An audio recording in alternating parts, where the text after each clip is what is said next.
use marking and feedback for our term 1 cycle because it probably is the number one way that we rapidly improve students' work and we accelerate their progress. We know that really good marking and feedback sets up a dialogue between students and teachers, and it allows students to make really, really great progress lesson on lesson and term on term. I think it's hugely important, and I think it's important that you get it right. I think that it allows them to see what they've done in their work, and then it allows them to see what they need to do to improve. And I think that if you aim the marking and feedback towards helping the student to develop as a learner, I don't think you can really go wrong. Marking and feedback helps students understand where they are in their learning and what the next step is. They don't always have the time to get personalized feedback during the lesson, so in their book is really the opportunity to give them specific feedback for them, how they need to improve. And most of my students are really eager to know the next steps in order to achieve higher. Marking and feedback, I think it's really useful for students. I think it allows you to differentiate really well, because it's a kind of an immediate sort of, these kids have got this, they need this little bit to do next, these are there so they can do this bit next. It means that my lessons if I've just marked their books, my next lessons are going to be much more targeted to where they're actually at rather than where I imagine they are. And it also means the students know how to improve, so they can be a bit more independent and sort of go ahead and get better without me having to go around and tell them all individually because I've marked their books.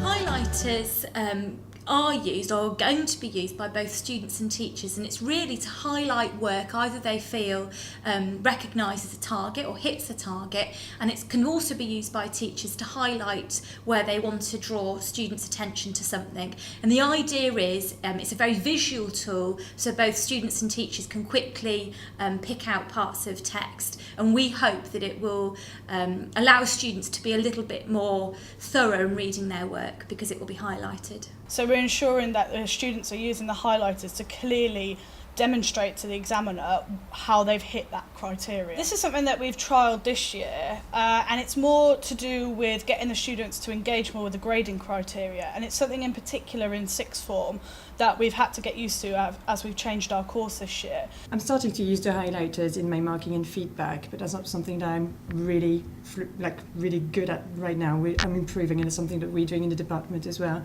I've been trying to use it for peer assessment, so they write a piece of work, then I ask the students to swap their books and they're given criteria and sentences starter to give feedback, and then according to that feedback, when they get their books back, they try to apply that, and that's when they highlight the additions that they've made and the corrections that they've made. The NOA Marking Burger is a 3-step approach to marking. We have the feedback, which is where the teacher will give an initial comment, and it's usually opened up with the student's name and there is positive feedback. The teacher then comes up with some actions for the student to do, and then the response part of the burger is where the students will respond to the action, and that might be by asking a question, by redrafting their work, or making simple corrections. The feedback burger I find really useful for the subject that we teach, because we're a practical and academic subject. It's a useful way of being able to verbally give feedback as well as written feedback on the coursework. So I think for a subject that caters for both practical and academic students, it works really nicely. I make sure that the students have a positive comment.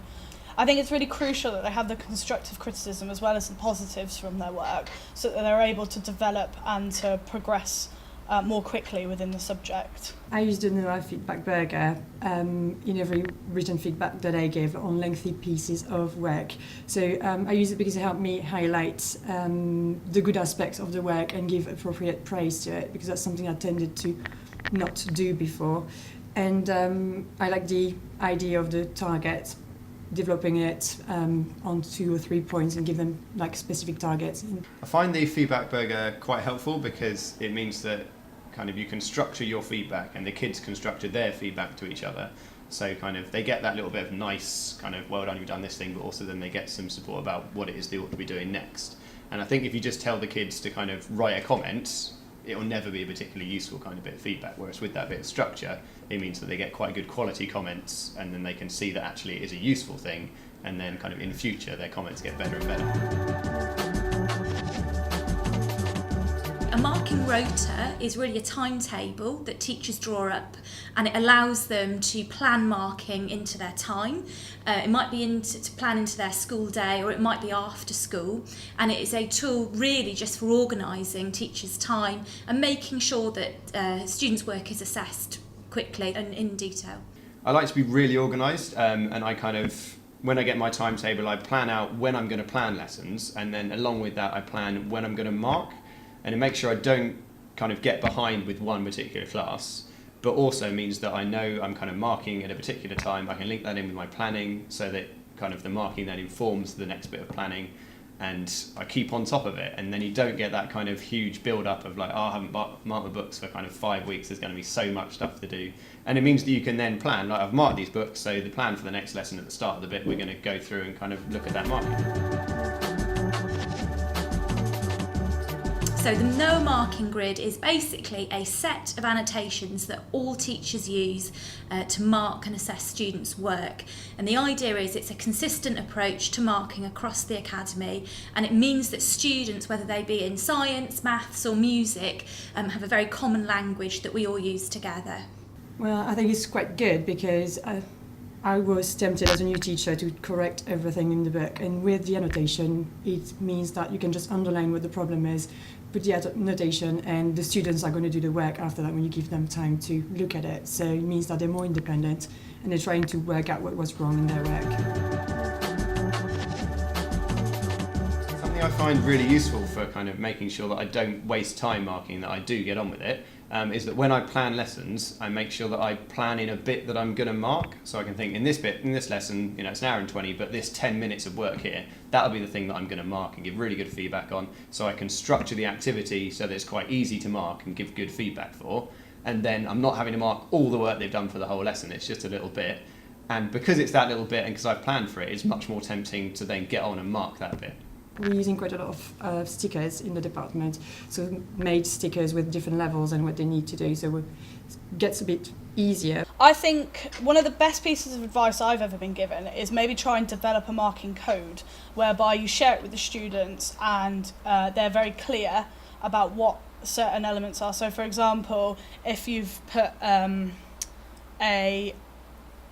say number 1 and then next to number 1 you then say you need to include media language, so that then the students could go back using the marking code to be able to go, I need to use media language here. So I think that's probably one of the most time-saving tips that I've ever been given.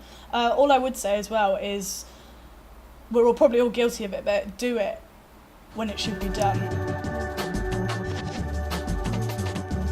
So NOA Expectations about marking and feedback need to incorporate the fact that we all teach a very different range of subjects, from vocational to GCSE. So we would ask that every student's work is assessed at least twice a term, and that might be through peer and self-assessment as well, but we would ask for at least 2 pieces of work to be teacher commented on. They would use the NOA feedback to produce that written response, but it wouldn't be graded or levelled. We would also expect evidence of student response, and maybe you might like to develop that in your lessons by inviting the parent to comment on it as well.